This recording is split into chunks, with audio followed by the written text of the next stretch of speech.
Welcome to the Sandwich Generation Survival Guide. I am Candace Dellacona, and I am thrilled to welcome our guest, Tracy McCubbin, the founder of dClutterfly. Thank you so much for joining us, Tracy. Thank you for having me. I am very excited about this conversation.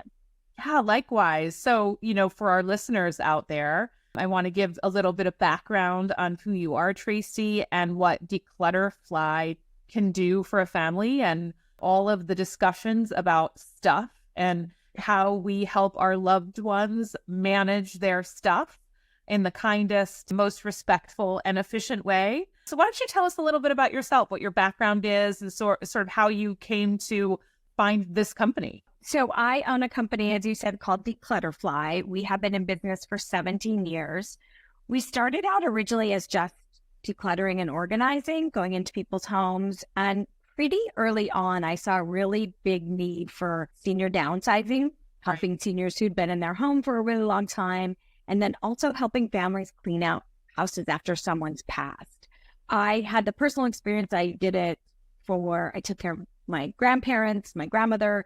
I cleaned out my grandparents' house. I had a lot of personal experience. And so when I saw this need in the market, and because so many of our clients, we work with them in all phases of their lives, they were like, oh, can you fly to Nashville and help with my mom's house? It just was a natural growth. And so at this point now, that's about a third of our business. We're really focused on that. We love it. And we've been doing it for a long time. So I've seen this process from all aspects. I've been hired by the law firms. I've been hired by the children. I've been hired by a remaining spouse or a divorced spouse to, all the maturations of it. And it's great. It's one of my favorite services that we offer. I love being able to help people through this incredibly difficult time. And really, I'm sure you've heard this before, but I've had people, especially if someone has died suddenly, call me up and say, I thought someone was going to come and tell me what to do. Like I thought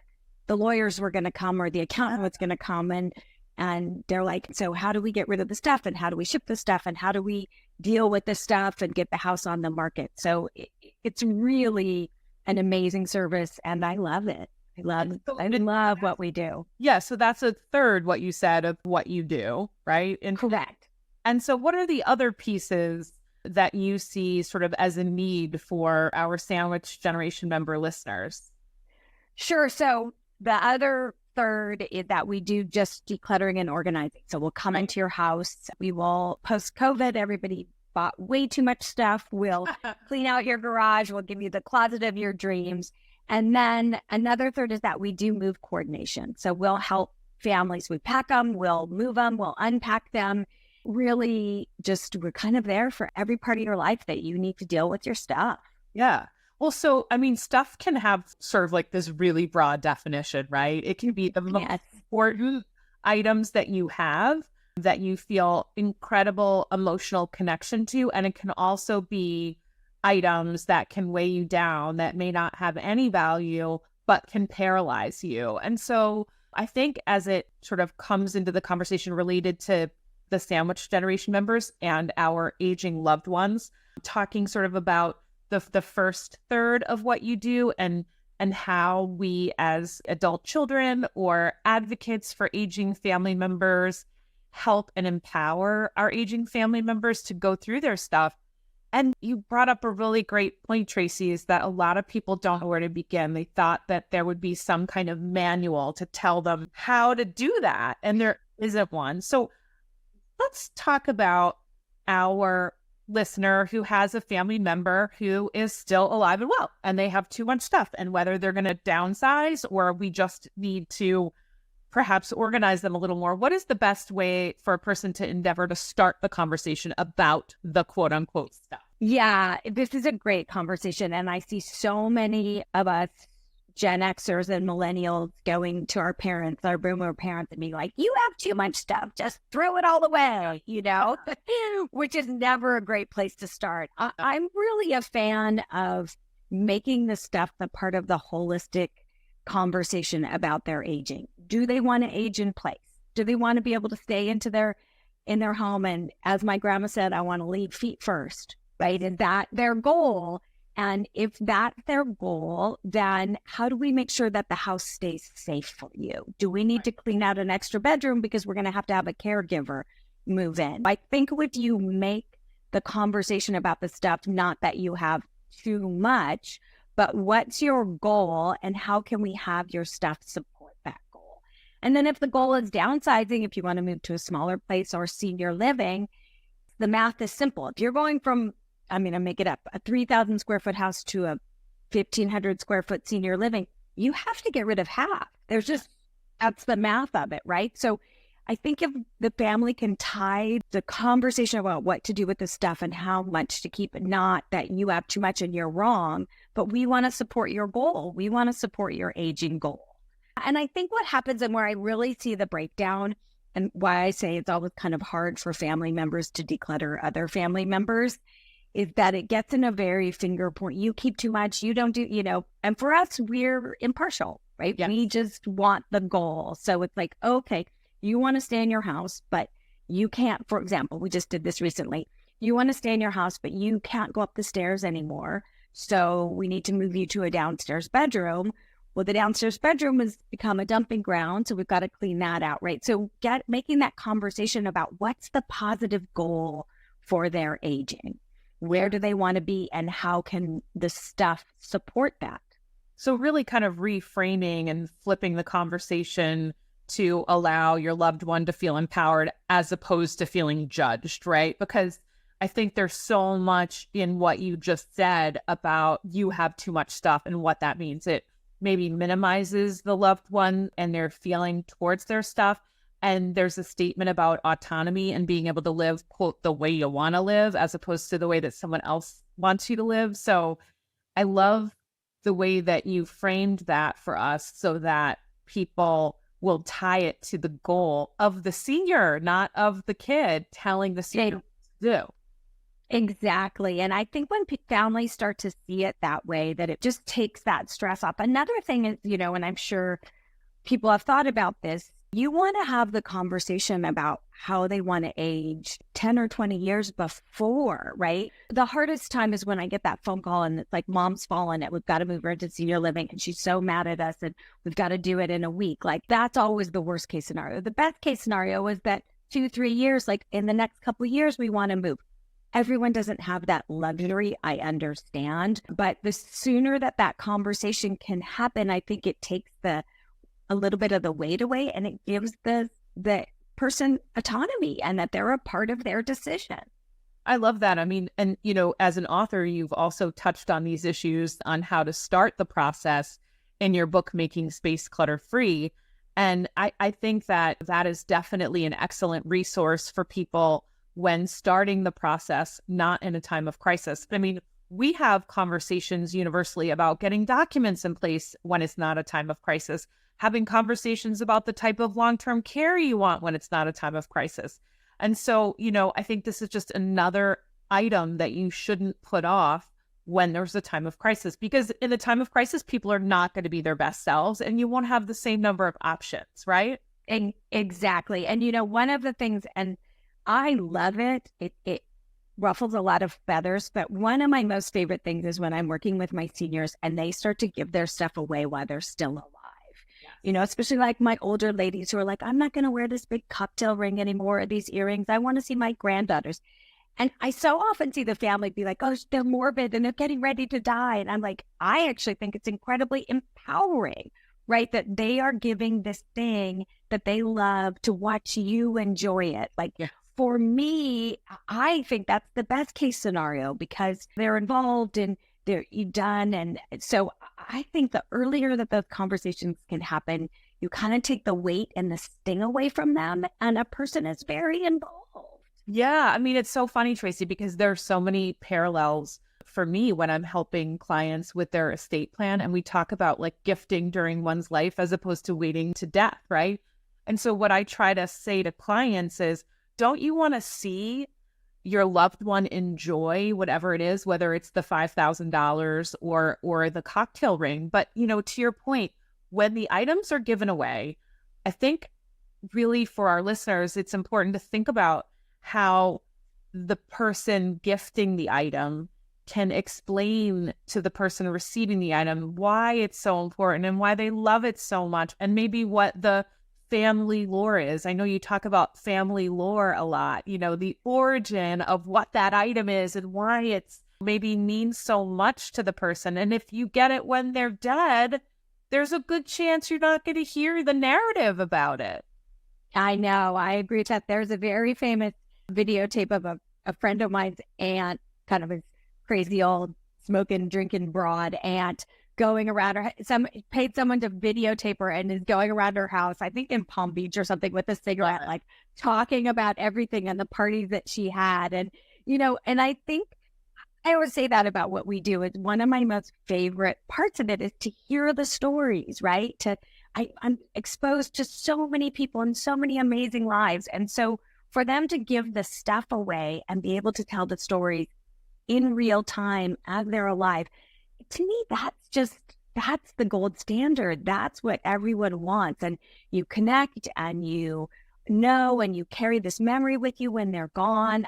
I just think that it's so powerful. I really look at it in a different way. I think that I know in my own life, my grandmother helped me buy my first house, because she was like, well, you're going to get it someday. And that house turned out to be, I made a lot of money off of it. And I lived in it for 20 years and I'm forever grateful. And I think that if people start to look at it that way, it really can flip the script. It can. And it's a really lasting legacy too. I think the other thing in giving those items away, particularly items that are really sitting dormant and not being used. So, you talk about someone who's more housebound and maybe they're not wearing their beautiful sapphire earrings, but their granddaughter is getting married.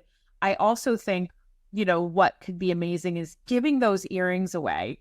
It leads to a real clear directive of who the person wanted to receive those items.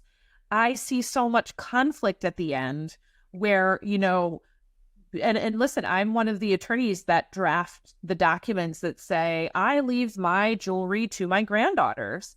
There is a lot of opportunity there for conflict. So itemizing these items and actually handing it to the person leaves very little to interpretation and therefore conflict. Absolutely. I mean, next to just cold hard money, I've never seen families get torn apart faster than around stuff. Like just torn apart. And, if I could, after doing this for 17 years and helping thousands of people, if I could impart anything to people who are in this situation, is get the valuation of the stuff as soon as you can. Because what I see, and I'm sure you've talked about on here, is people have, and this goes back to family lore, people think Aunt Doris's chair that came over on the Mayflower is worth $350,000 because they saw it on Antiques Roadshow. And you can't, not only can you not, most old furniture you can't sell, you have to pay someone to take it. So people go into these homes and their parents' home or their grandparents' home. And, I always say, like, just because it's old, it's not valuable. So everyone walks in with this inflated sense of what it's worth. And then, well, they got more and they got something. And then people take things and then they can't sell it. And I mean, I recently helped a family, parents were in their 90s, and the appraiser came in and like the whole contents of the house and it was a huge house and beautiful furniture that was so out of date.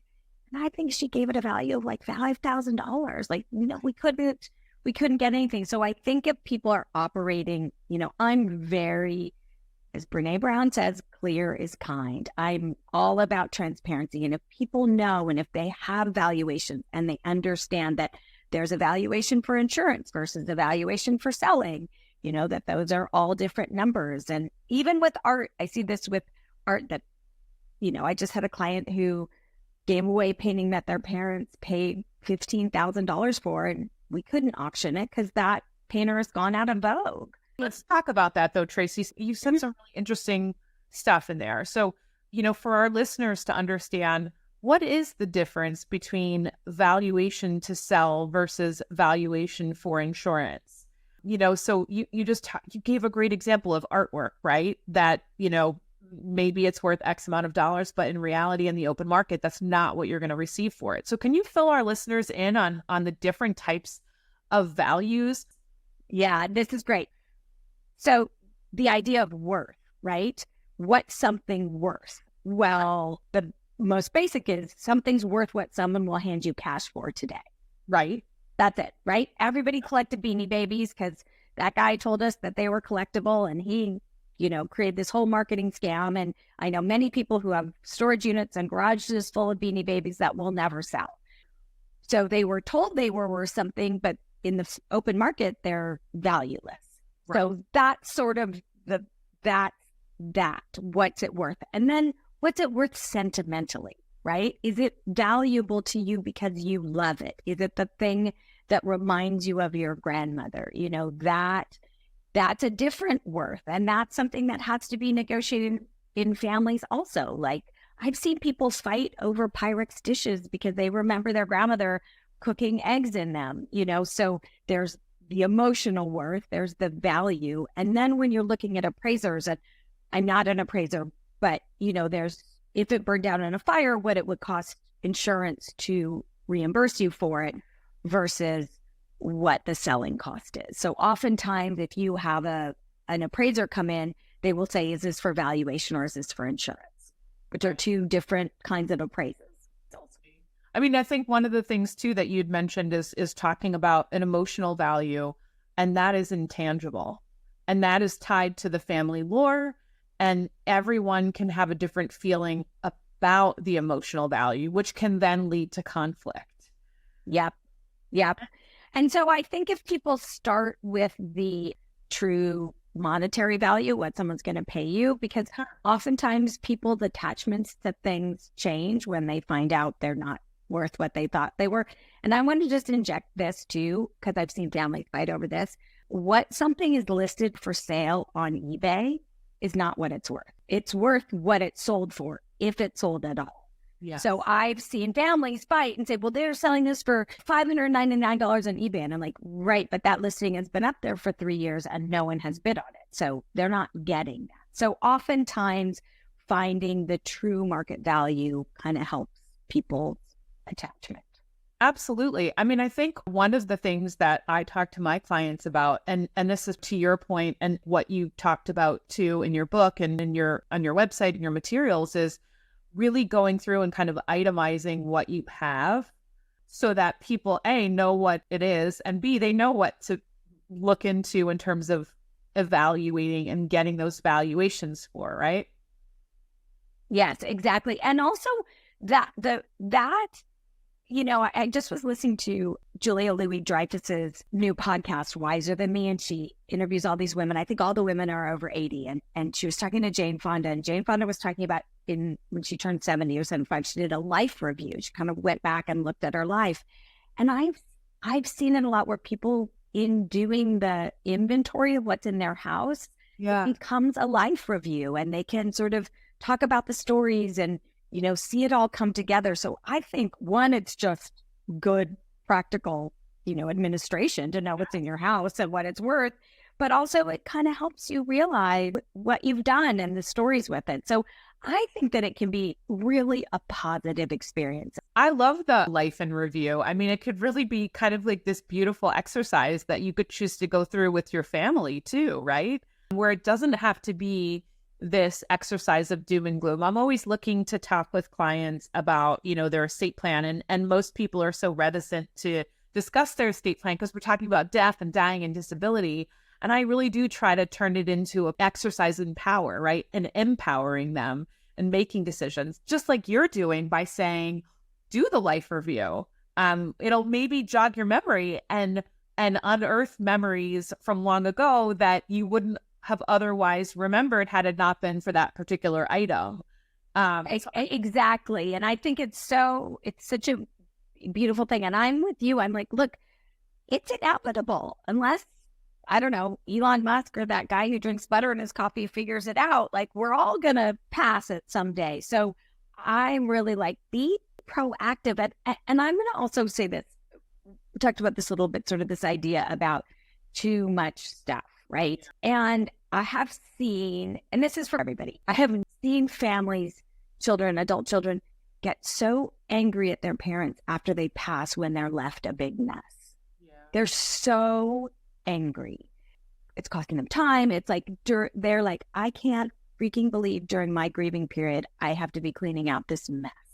And so, I always say to people like, look, what's the memory you want to leave? What's the legacy? I know you think it's important, but are you just holding on for some other reason? And is this what you want to leave for your family to deal with? And I'm sure you see it on the financial and paperwork side, that people who don't, have 12 bank accounts and nobody knows where they are, and then it's held up in probate for a million years. Absolutely. I mean, personally, I have gone through deceased family members' apartments. I went through it recently with a really beloved family member here in New York City. And I think one of the things that maybe those who are avoiding the stuff process that maybe they should think about, so our aging loved ones should think about, is the fact that I really felt, and, I've been doing this a long time and dealing with estates, more than 20 years. So I have a little bit of street cred in this area. Yeah. I really did feel pretty overwhelmed and not knowing what was important in terms of sentimentality. Not so much the documents. I could look and say, all right, I should probably hold on to the tax returns from last year, and I can toss the ones from 20 years ago. But I'm talking about, letters and knowing, should I send that letter back to the person who, sent it to him? Would it mean something to them? And, the only person I wanted to talk to ask those questions was the deceased person. So yeah, I kept thinking when I went through that exercise is, gosh, I wish he were here next to me so I could ask him. Exactly. I helped a family clean out the grandmother's house. Sort of what they'd already gone through and gotten the valuable art and the valuable furniture and the jewelry. And so it was sort of the dregs. Yeah. A lot of personal stuff, photos, a million photos, which we could do a whole other podcast on. And, the grandmother had lived a long life and had lived in a big house and had really never decluttered. Like, it was a beautiful house, but every nook and cranny and drawer was shoved full of stuff. And the grandkids kept saying, oh, well, this has to be important because my Nana saved it. Exactly. And I was like, no, your Nana saved it because she could, because she had the room and she never bothered to do it. So they were sort of agonizing. The family was agonizing over 16 different versions of a menu for a party that, Tracy, that's exactly it, though, because, when we're on the other side and we don't have the person as a resource, we're sort of like prescribing all of this intention towards keeping a matchbook from 1972. And actually, they just kept the matchbook from 1972 because it was there from 1972. They've never looked at it again. Exactly. And most of the time, and having done so much senior downsizing with people, like, been lucky enough to work with them as they're in the process making the decision. Yes, most of the stuff in our house has no meaning. You're like, why didn't get rid of it? I don't know why, And when people are in grief or when they've just lost someone, they're like, well, she had to have kept it because it's something. And it's like, she just, I tell a very famous story about myself that when my grandmother passed, there was a box of photos in her house and a pretty big box. And I was like, well, everything's crazy. Let me take these. And I took them and I just didn't really deal with them. And I moved a couple times and they moved with me and I just didn't deal with them. And I finally was like, you know what? My dad's in his 70s. Like, let's sit down. And it was like they would be in a closet. And I'd be like, I really need the space to have these photos. I'm just like, we're always on my mind. And I said to my dad one Thanksgiving, like, let's go through these. Let's figure out who all these people are. And let's go through. We start going through them. And we're like, no idea. We finally figured out that basically they were a box of photos from my grandmother's neighbor who, when she had passed, like I think my little sweet granny had probably taken them to think she was going to give to somebody, but the neighbor didn't have any kids. So it was like I'd been lugging around these strangers' photos for like 15 years. See that? I mean, that is such a lesson. I mean, I'll tell you, I, was an executor for a client years ago, and she was sort of one of these New York City ladies, really amazing career women, but she didn't have a family of origin. She was an only child and didn't have children herself, never married. And I remember going through her apartment and, there's a lot of reverence, right? When somebody has passed away and you're dealing with their things for the reason we just talked about, that we're assigning all of this like meaning and weight to items that maybe they didn't care about. But nonetheless, I come in as someone who sort of knew her, but not knew her in a personal way. And I found these really cool yearbooks from when she was in high school at Brooklyn Tech in like the 30s. And I thought, wow, these are amazing. And it was the middle of COVID in the summer. And I bent over backwards trying to get in touch with the high school to say, I have these yearbooks and they're artifacts and you're going to want them.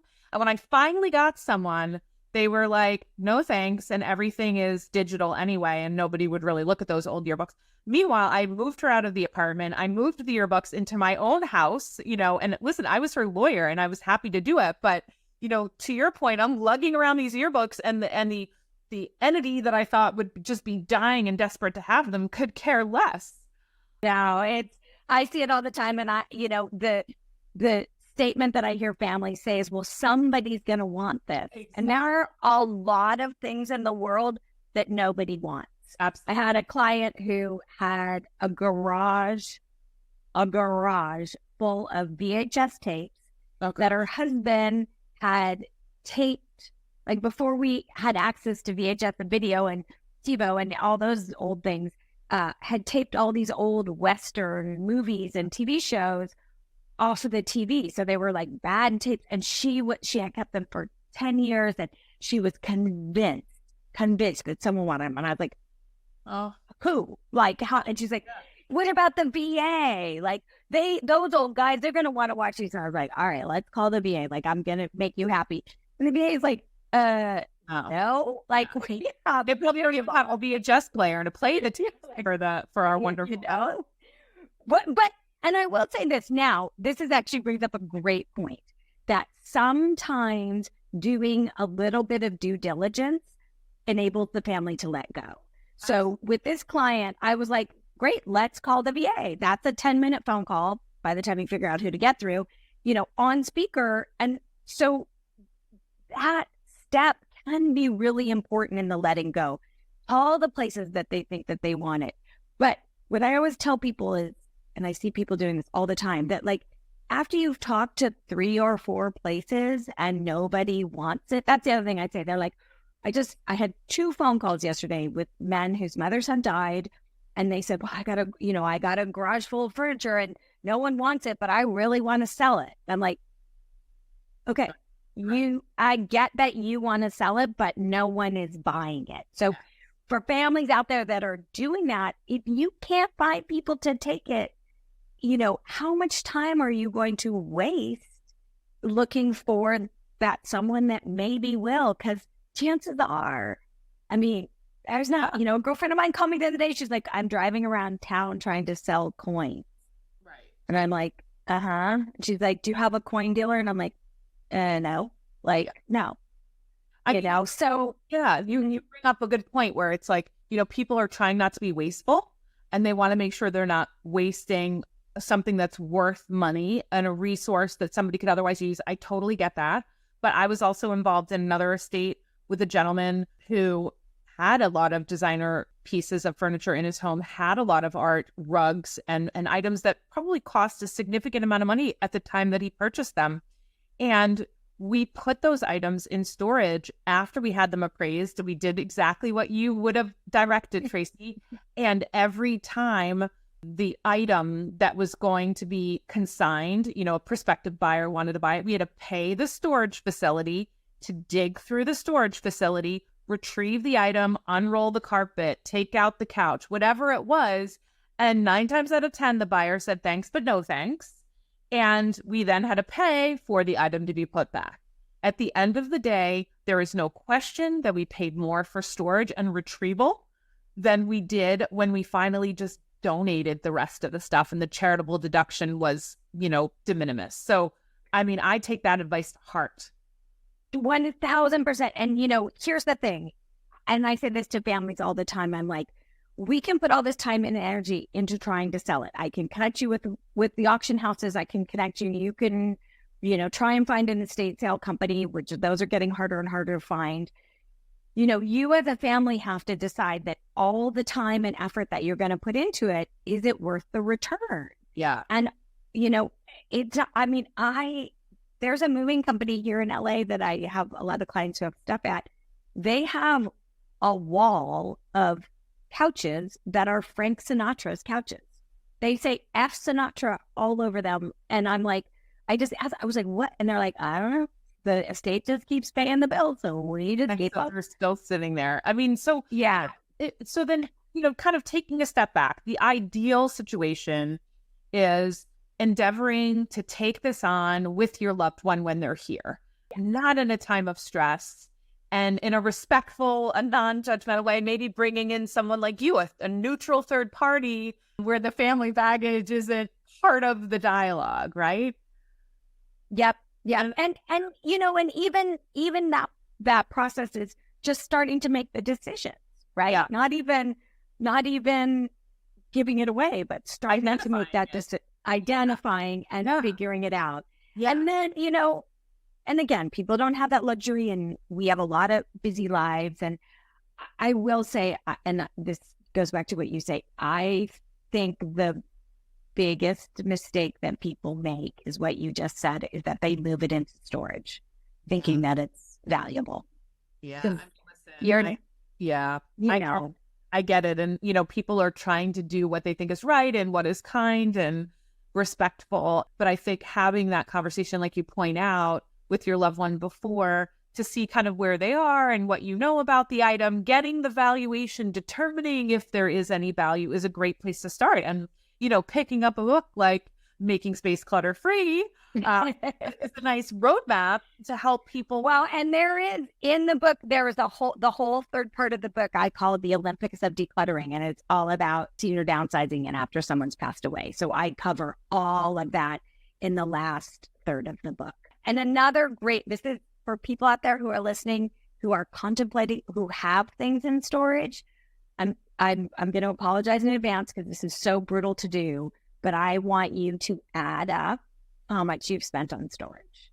Because when people see that number, $200, $400 a month over 4 years, 5 years, 10 years, when they see that bottom line number, I mean, it'll take people out of the knees, but just it's really, there are very few instances where it makes sense to put things into storage after someone's passed.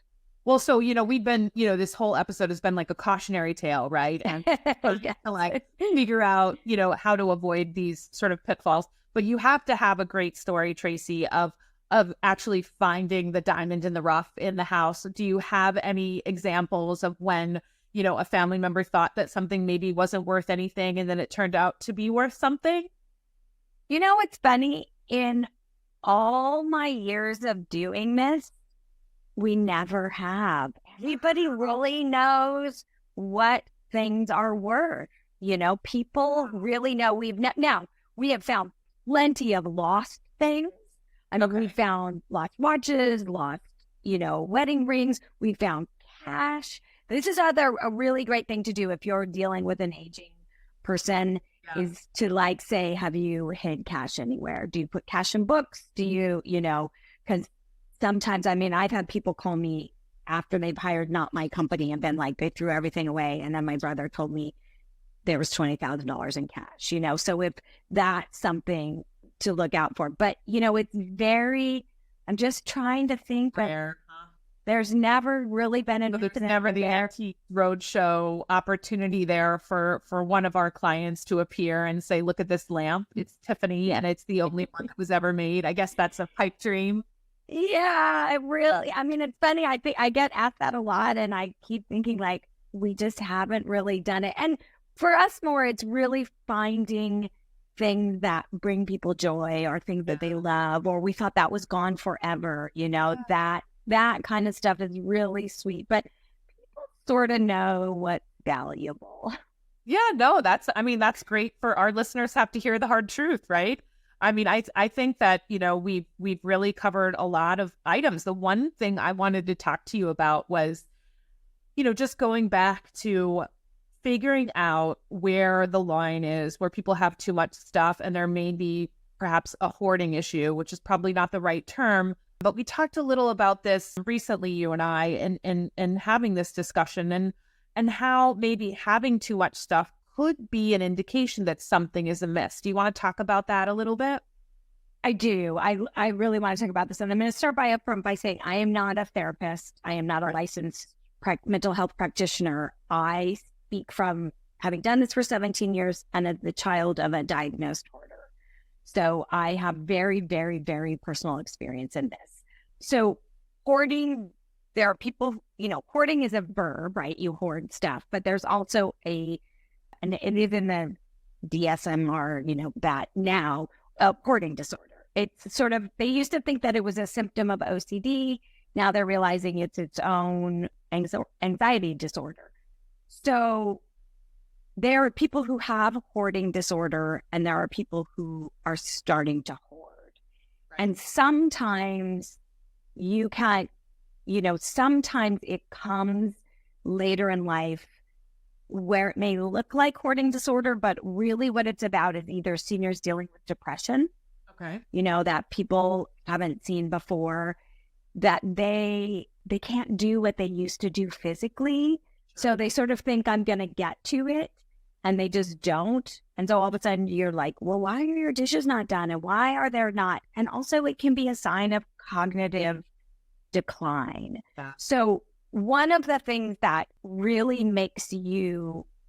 helps you understand if it is hoarding disorder is the person's ability to let things go. Mm. So if they are fighting you about the empty margarine tubs and we can't, and newspapers, that's probably an indication. But most people with hoarding disorder, they've had it to some degree their whole life. It can definitely get worse as they get older, but it's not really something that comes on. So if someone in your family looks like, and oftentimes people are like, oh, my parents are, and I'm like, well, has it always been this way? And a lot of times they'll say, well, my dad would have, but he was married to my mom. And then that's something I see a lot. Sure. That there are two people, sure. One person in the marriage has hoarding disorder, but was married to a person that kept it in check. Right, and then when that person passes, it spikes up again. So I just think there are a couple things that can attribute to it. And people should be aware. It's a term that gets kicked around a lot. And I think people don't have a lot of understanding. And it's a very, very gripping disorder. It controls people's lives. And, but so if it, the signs, so, particularly if you have a parent or a loved one that didn't live his or her life that way, and you visit their home and you see, let's say, expired food that is in the refrigerator, you should really be mindful of the fact that instead could be a sign of cognitive impairment. Is that right? Yeah, totally. I always say that that's one of the things that kind of helps me call the kids and just say, hey, like expired food that's really rotting and smelling in the fridge. It's either, something's going on with their nose and the worry is that they're going to eat something and get really sick. Yes. Or that they're not paying attention. For me, with my grandmother was very capable, lived to be 101. And I remember, I think she was in her early 90s. And I just she'd been the secretary of her church and a bookkeeper and very, very on top of things. And I just happened to answer the phone in her house one day. And it was the IRS. And they were, what's the word, garnishing her bank accounts because she hadn't filed taxes in 5 years. My gosh, yeah. And all of a sudden, we realized, oh, she can't anymore.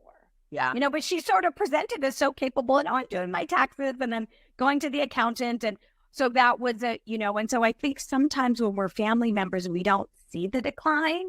Yeah. And these are kind of things to look for. Our bills not getting paid, the cable getting turned off, and one of my favorite things to do when I'm kind of helping seniors get organized too is like, can we put all the bills on auto pay or can we put them on one credit card?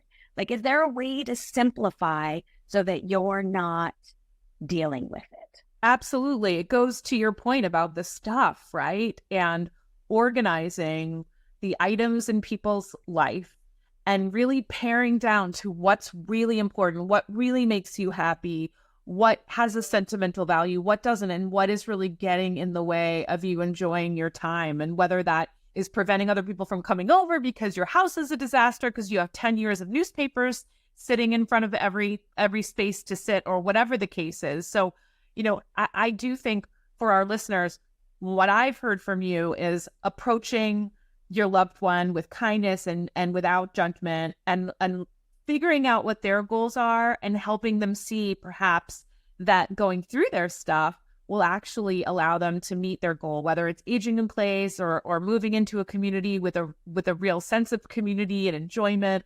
But there's a way to do that. Absolutely. And it just makes the process so much better for everybody, that it's really, nothing breaks my heart more than watching families get torn apart over like dishes and silver and fur coats that I'm like, listen, there's a better way. And, listen, I highly recommend picking up Tracy's book, Making Space Clutter-Free. She is on Instagram and she has an amazing website, and we're going to link all of her resources. And I'm sure Tracy would be happy to answer your questions to our listeners. But we were so happy to have you today on the episode, Tracy. Really, you provided our listeners with so much great information. Oh, thank you. I loved it. And, please, if anyone out there is listening, needs some advice or is looking for some, help, we travel all over the country, just tell me that you heard me on this podcast, and we're happy to talk to anybody. It's one of my greatest joys in my life is helping families navigate this experience. And respecting the legacy and respecting the person that's left, and, to know that person who has passed or the person who's getting close to it, meant something to somebody. Really beautiful. And you are helping families make space. So I love that. Thanks so much. Well, thank you. Okay.